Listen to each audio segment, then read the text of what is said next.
everybody, and welcome to Amsterdam, and this is our tour guide. Hi Vanya! If you guys watch actually the Umbrella Academy on Netflix, not my favorite show, however, remember Vanya who transitions to Victor? Vanya is actually a guy's name. Okay, speaking of guys, another guy. So this right behind me is actually Rembrandt, you know, like the famous painter. When you think of like painters, you think that they're famous by their last name, but actually Rembrandt is his first name. So I'm flashing on the screen right now his last name because it is very hard to pronounce. Okay, so yesterday we were on the canal cruise, and you guys have to watch out for that vlog. We had actually learned that, you know, a lot of the buildings here, especially along the canal, are UNESCO World Heritage Sites, meaning you cannot touch the exteriors because, you know, you're trying to preserve like the architecture and all that. However, take a look at this. This building compared to the one beside it, it's actually quite modern. So this is the place where Rembrandt was actually, he lived. This is where he grew up. And this was actually his house, but because it was turned to a museum, it's actually quite modern. It opens at 10 a.m. It's about like what, 8:30 a.m. right now. And I just wanted to show you guys, we're actually doing a bit of a city tour. So this was one of our first stops. A lot of his works you can actually find in one of the famous museums. We're gonna check it out later. But the reason why they actually have this as well is you're thinking, what are you gonna see inside? What's the difference of another museum? Well, here Vanya was sharing that you're gonna see like his sketches, just sort of like getting to know the person behind the painter, because usually when you go to museums, when you see them on Google, you just see the paintings, their artworks, but not really get to know the depth of the person. And so it's here through these museums that you're going to know a little bit more inside the mind, into the life of Rembrandt. So because this is modern, so I had to ask, like, but then why is it that our tour guide was saying that everything is UNESCO? Well, when that rule was made, it was already, there were a lot of buildings that had already been modernized because they are so old. Anyway, so that's Rembrandt. That's museum number one. So we are now walking back to the car. Okay, so this lane right here is actually the pedestrian, no, actually here. This is the pedestrian lane. So you got to be careful with that because pedestrians are actually quite treasured here in Amsterdam, just as much as cars, or if anything, even more than cars. Take a look at this guy over here.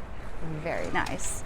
So is there a set tour for today? Not really. The way my sister likes to do things is because we had already been here before, rather than book a tour where there's a set itinerary, one of the things you can do is actually rent a car, or rather rent a driven car where there's a private driver, preferably a guide who can take you around, and then you just get to choose the places that you want to go to.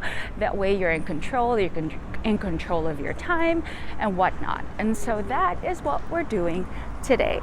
So it wouldn't really be like a tour of Amsterdam or the Netherlands if there wasn't a windmill, at least one. So this right here is the original location of this windmill. So originally, windmills were really used as like for energy, sort of like, you know, like a very ancient wind turbine. But other than that, they were also used to crush spices. Because remember, the Netherlands, they were actually quite prominent in making spices. And so that's where you had it like right here. So this is just an example of all the wind churning that they would do for all those spices. Now, this windmill right today, of course, even if it's no longer being used for energy or for spices, it's actually now used, or let's say, I guess, a monument of such. But there's also a brewery. Now, I don't really know how to pronounce the brewery because named after the beer and the river. So here's Vanya to pronounce it for you. I'm sorry, can you say the name again? Brouwerij-t-ij. So that is your windmill for today. Hi everybody. Okay, so we've come to one of the most important places that you're going to see here in Amsterdam, other than the canal, but this is actually called the Rijksmuseum. Okay, now if Paris has the Louvre, Amsterdam has the Rijks. So why am I making it a comparison to the French? Well, It's not a competition, guys, but I will say, so once upon a time, Napoleon Bonaparte also ruled like the Netherlands. And of course, we know that if you guys had actually watched my vlog about the Louvre Museum, where, you know, all the important artworks were first consolidated into the Louvre, which was actually a private palace of King Louis XVI, and then eventually turned into a museum. So at that time, Bonaparte was like, you know what we need to make like a building where we're going to put all the important artworks just into one building and turn it into a museum. And in the past, Amsterdam had different museums, and they were mostly like modern structures, at least at that time. And then this was like 1798, where there was a plan of creating this museum. And then about 100 years later, this was born. So of course, they really wanted to make the building just like the Louvre, just really prestigious and grand. So as you're going to see inside, there is a museum, there are tickets involved, but at the same time, there's also places where you can just roam about like a garden that is actually for free. And that's what we're actually going to check out. So you're thinking, Bianca, why are you not going to the museum? Well, we only have 4 hours today. There's a lot of things that we want to do, and there's a lot of things that I want to show you. Sort of like seeing like, what can we see in 4 hours in a car without having to line up in museums? That's what we're doing today. Do you hear that? It's a sound of water, just so soothing, so nice. So we're here now at the Rijksmuseum garden, and I know that water is going to be overpowering my audio, so I'm going to move right over here. So as I was saying, in every museum, of course, these are things that you pay for and they take a lot of time. And if you only have a couple of hours to be able on a certain tour, you really got to plan things right. But also, you got to plan your budget right. Now, the great thing about this Rijksmuseum, this garden is actually free. You can come here and just hang out, like take a look at this couple right here, just, you know, relaxing, having that nice time. So it's actually at the back of the building. You like go down the stairs and you see like this beautiful fountain area, and it's nice. You have all these fresh flowers. Now all these flowers that are right here are actually being painted by these ladies. Well, they all happen to be ladies right now. I don't really know if it's sort of like a class that they're doing, but yes, you can actually do that. You can kind of like, in a way, be a Rembrandt yourself, capturing what you see in nature here at the garden. Really, really stunning. And of course, you have here the backdrop of the Rijksmuseum behind you, all that brick, that architecture, the perfect, stunning backdrop. All right, so inside the Rijksmuseum, there's actually like this bicycle lane that can pass through and through the museum.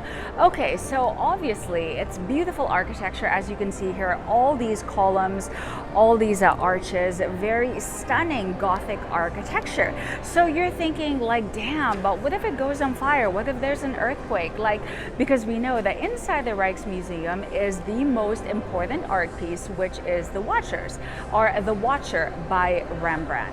So you're thinking, okay, is there like a fire exit for the painting? Not the people, for the painting. So this is the bicycle lane. As you can see all around us, there's all these columns, and do you see that right there? This one. So it may look small above my head, but it's actually quite long. So that actually opens, and that is an emergency chute, if you will, to drop the painting should anything happen to it.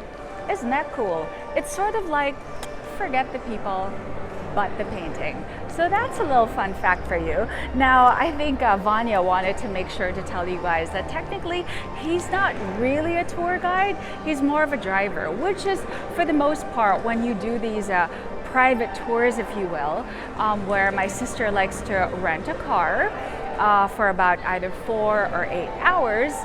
Sometimes the driver just happens to know stuff. So again, in history, you can't always be for sure if every tour guide really knows what they're talking about. That's why all these things I'm sharing with you, just take it with a grain of salt. It just sort of gives you an insight, sort of like some little trivia that we might think actually happened. So again, that was the Rijksmuseum. Now, if you're looking, let's say, for a more modern looking museum, earlier I was saying, right, there are all these different museums that are scattered all over Amsterdam, and one of which is actually the Van Gogh Museum. That's right over there across, and it's actually quite modern. Now, just a little last fun fact about the Rijksmuseum. The architecture is actually quite similar to the central station that you will see right in the heart of the city. It's because it's the same architect. And rest assured that with every museum, you are going to find a museum shop to get all those like last minute souvenirs or any souvenirs or tokens that you want to bring home with you. In this case, the ones that we see is actually the museum shop of the Van Gogh Museum. Let's check it out. They really do have everything in here based on like the famous like works of Van Gogh that they've turned into literally everything from place pads to mugs to tumblers. We even saw like a neck pillow with a suitcase. Very nice. Okay, so one of the main stops that we are going to be passing by here on our city tour is a street market that has been around for over 100 years. So this is actually the main entrance of it. So how did it start? So think of Quiapo. Think of like this area where there were so many street vendors, and then around in 1905 it was getting really chaotic, like all the vendors all around, and it was only in 1912 that they decided we are going to formally name this and congregate all the vendors here. So this is actually the Albert Cuyp. I know guys, it's C-U-Y-P, and I actually thought it was Cuyp or Cup or Cuyp, but no, it's Cuyp. It was actually named after a famous painter. So why don't we check it out? So I'm inside now the street market, and honestly it has like, you know, as most very modern street markets already have, like there's a lot of magnets, there's a lot of textiles, there's a lot of t-shirts, weathers and all that, and you know, postcards, magnets and so on and so forth. Again, that's all about Amsterdam. Like here, you know, they're selling leather goods. There's a lot of stalls that are actually closed, so I guess it depends what time you come, but we were told that this is actually open every single day, rain or shine, except for Sundays. So you can be sure that you will always find something here, whether it's food or just a place to hang out or a place for souvenirs. So if you're coming here as a tourist, yeah, every day but Sunday. Look, they sell like Birkenstocks, they're clogs. Okay, my sister is so sweet. She bought me, it's called a tapas truck. Wow, so it's like a giant food truck that is all like different tapas, different like basically appetizers. So right behind me, this guy sells like crepes and pancakes, traditional mini Dutch pancakes. So it's really tiny. Okay. Finesse, guys, finesse. Wow. Okay. Let's do another one. It's, again, it's freshly made, it's soft, it's doughy. It kind of has a bit of a chew in it. It's actually not sweet at all, meaning the dough itself, the batter isn't sweet. You get the sweetness like from the powdered sugar and the syrup, and then the syrup isn't too thick, it's more watery in texture. I love that. Okay, so I'm finally getting to try like that tapas place. While we're waiting for these, we're staying at the stall that sells like different types of like grilled cheeses. Super good. But also we're trying like the octopus. Okay. So refreshing. Balsamic, olive oil. You can really taste like there's lemon, perhaps some parsley. You know, it's a hot day, but at the same time, when you pierce into the really tender octopus, it is so tender and it's cold. Super nice. Greg Monsieur. Do you see this? I reckon the guy who invented this or owns this, his name's Greg Monsieur, like Mr. Greg. Okay. So this guy, he just sells different types of grilled cheeses with like different types of fillings.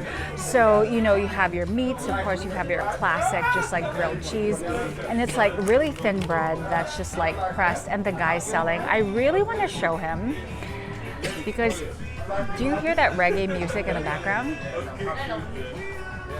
He is literally the epitome of reggae, just like he's such a vibe. He's just such a good energy to be around. Like, he's so cheerful and joyful. I would record him, but I can't. Okay, so there, Greg Maghreb. Okay, so this sandwich right here, it has cheese harissa. Harissa is a type of Middle Eastern cheese, caramelized red onion, avocado, and normal cheese. For €7.25. That's about 500 pesos. 500 pesos for this, okay? Let us give it a try. Let me try mine.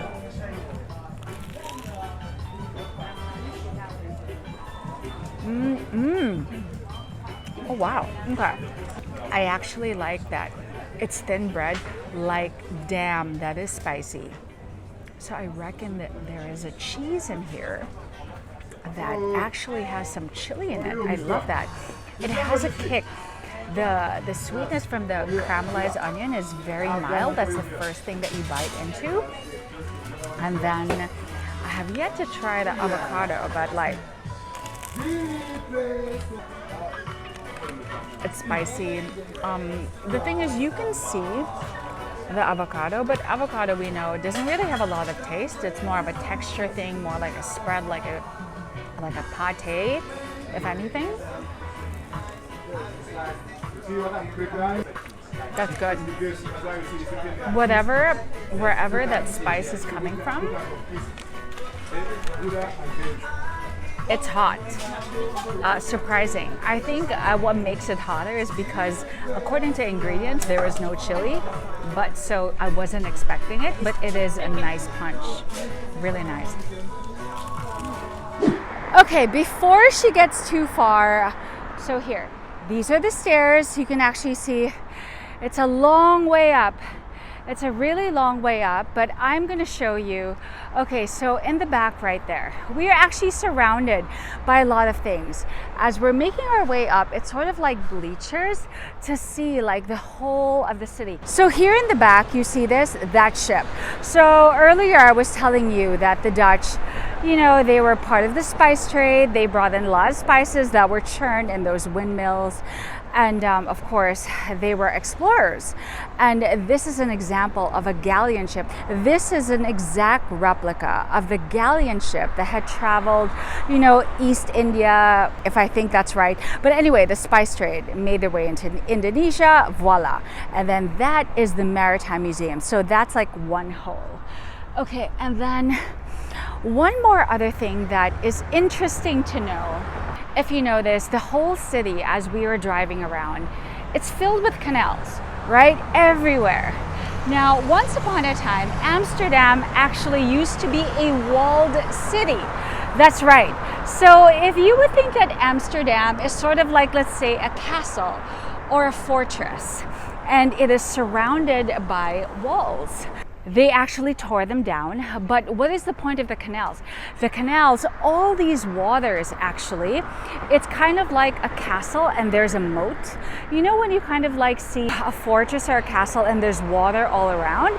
That is actually the first line of defense to keep away the invaders, because they'll have to cross that body of water before they actually get to land. So these canals were actually built for that exact reason. But now, of course, they tore down those walls eventually, and Amsterdam is the city that we know today.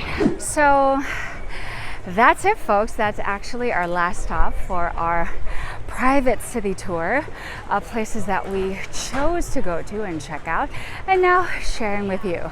We're here at the NEMO Museum, NEMO Science Museum. Although it's technically not the museum itself, it's right below us because from afar you can see there's this huge stairs going all the way up, and its selling point, because not only are these kids swimming in the fountains, but you also get to see a beautiful aerial view of the city itself. And because in Amsterdam it is very rare that you get a beautiful sunny day like this, so perhaps God is saying, you know what, I know you're going to be sharing this with your viewers, and show Amsterdam in a different light, literally and figuratively. I'm Bianca Valerio. Until next time, subscribe to my YouTube channel. Au revoir. Bye.